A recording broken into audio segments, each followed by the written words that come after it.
Good guys save the cat, bad guys kick the dog. But don't you dare call either of them a chicken. That's how I roll. Also, why do so many trope names involve animals? This is Gateways.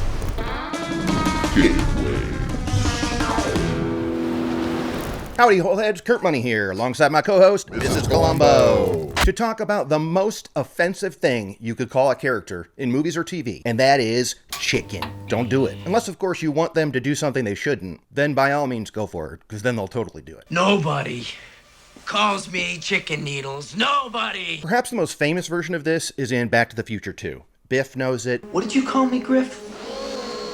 Chicken! McFly! Needles knows it. Unless you want everyone in division to think you're Chicken. You know, the only one who doesn't know it is the first Back to the Future, because Marty's aversion to being called a chicken is nowhere to be found. And then here come the sequels, and all of a sudden, it's the curse of the McFlys for generations. He was concerned that people would think him a coward if he refused. I do feel like it's Back to the Future 2. That's what everybody thinks of when you talk about this chicken business. Nobody calls me chicken. Nobody! But it's far from the first one to do it. I mean, hell, by the time Part 2 came out in November of '89, 2 other movies had gone to the chicken well already that year, Heather's being one of them. Christian Slater and Winona Ryder convince Heather to drink the poison. You think I'll drink it just because you call me chicken? That eventually kills her.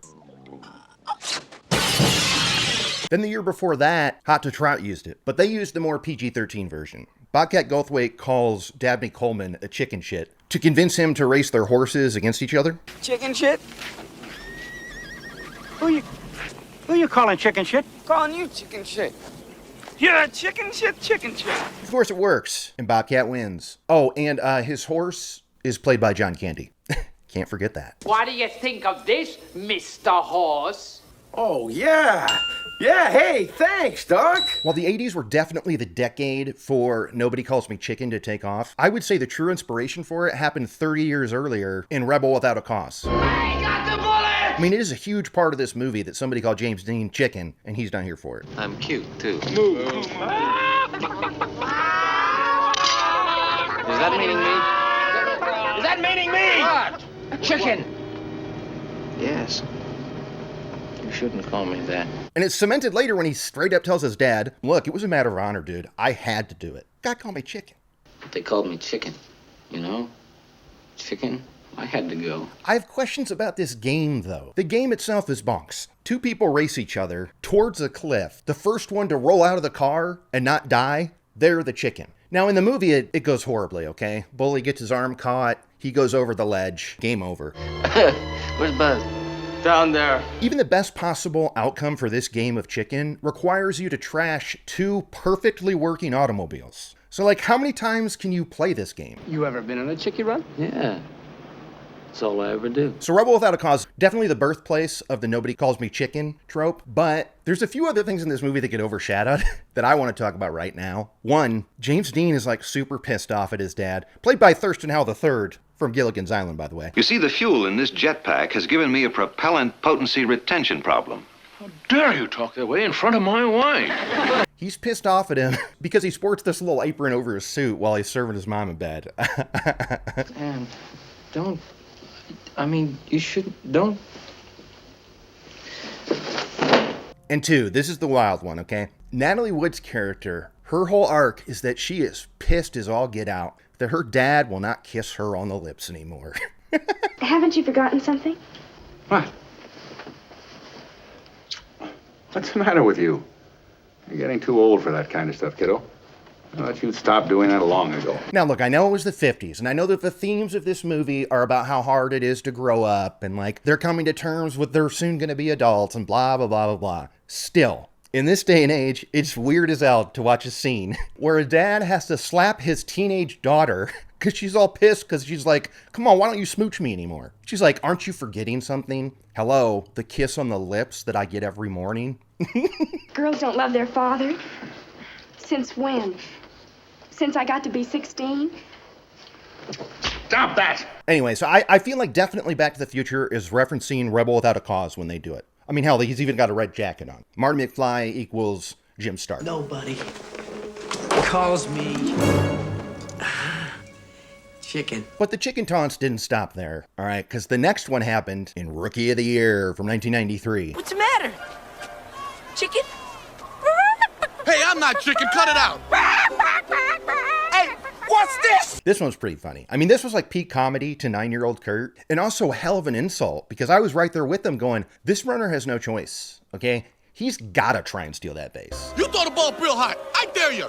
See how chicken you are. No way can he show his face in the dugout if he lets this little punk call him a chicken and stuff. I was like, this is sound logic. Dude's gotta run. Gee, I guess you really are. Chicken. I'm not a chicken. You're the chicken. No, you're a chicken. No, you're the chicken. Chicken. Bark. No, you are the chicken. You're the biggest chicken I ever seen. I think the last time it was ever used for real, like how dare you insult someone like that, was 10 years later in 2003 with Tommy Wiseau's The Room. Chicken, Peter, you just a little chicken. Chip.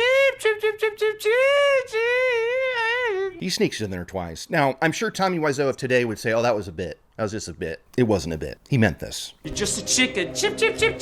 A year later in 04 is when I think it officially became cemented as you're making a joke reference to Nobody Calls Me Chicken. And it wasn't because of The Room. Sorry, Tommy. You are tearing me apart. It was all because of Arrested Development. The running gag of the Bluth family calling someone chicken is an all-timer. Guy's like the world's biggest chicken. Not a chicken. Yeah, he's not a chicken. Because of the spice they add to it, where they get called a chicken, and then they do an impression of a chicken, and it's never anywhere near what a chicken looks or sounds like. That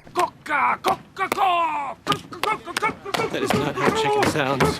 Chickens don't clap. The best part is, no one family member's impression is the best or funniest. That's not a chicken, okay? They're all awesome, and they all have their own way of doing it, like cuckoo, ka-cha! That's not true at all. Chicha.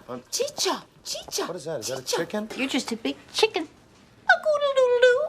A-goodle-doodle-doo. A-goodle-doodle-doo. Cuckoo-ca-cha. Cuckoo-ca-cha. What are you doing? Ka-cha! Ka-cha! But it's gonna be risky. It's gonna be risky. So pretty much now, anytime someone is called a chicken, it's going to be a joke that one-ups the premise of Nobody Calls Me Chicken, or like comments on it. Family Guy's done a few of them. Nobody calls me chicken. Outside now. Hi, we're from Publishers Clearinghouse. I have $1 million check for someone named Chicken. But I would have to say that my favorite all-time scene of when somebody gets called a chicken happened November 10th, 1983. The episode of Cheers where Sam is trying to convince Carla to take up this dude on going out with her. Like she thinks it's too good to be true and stuff. You talk tough, you act tough. You're not tough. Tough guys take chances. You're a chicken.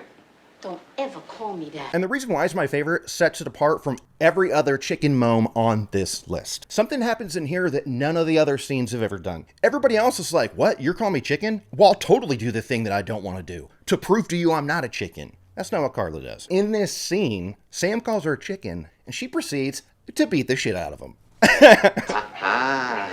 That's what you are, Carla. You're a chicken. Hey,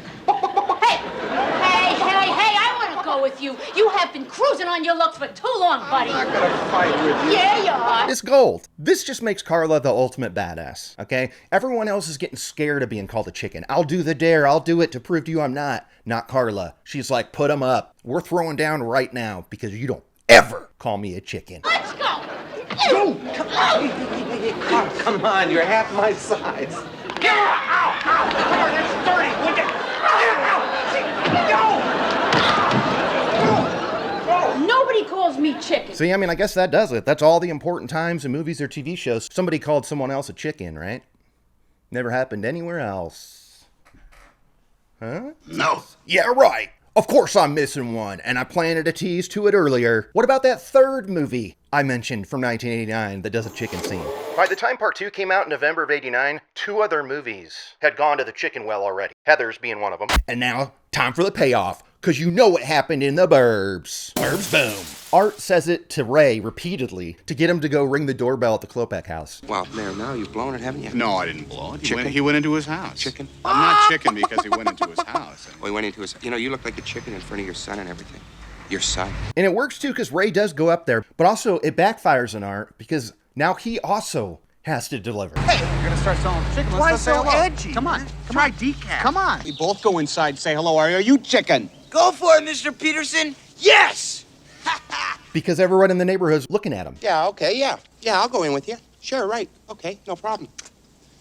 Let's go. So, boom, Burbs boom for you. Now I'm really done. And as always, it's important to me that tonight before you go to bed, recognize Tidbit Boat. All right? The Burbs is the best of all time. And if you don't recognize Tidbit Boat, then you, my friend, are the real chicken. Also, if you don't like and subscribe, that's also chicken behavior. But mostly if you don't recognize the Tidbit Boat part.